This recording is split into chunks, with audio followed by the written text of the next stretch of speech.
अंडे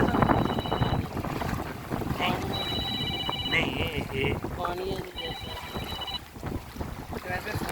वो नहीं सुराख नहीं ऐसे ही है काला ये भी अंडे उसमें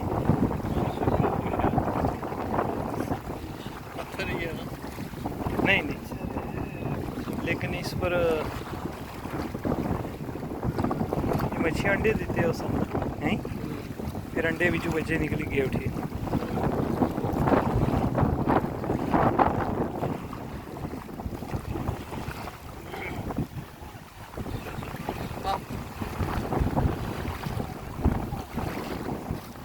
ये बड़ी नायाब चीज़ नहीं हुई क्रॉस क्रॉस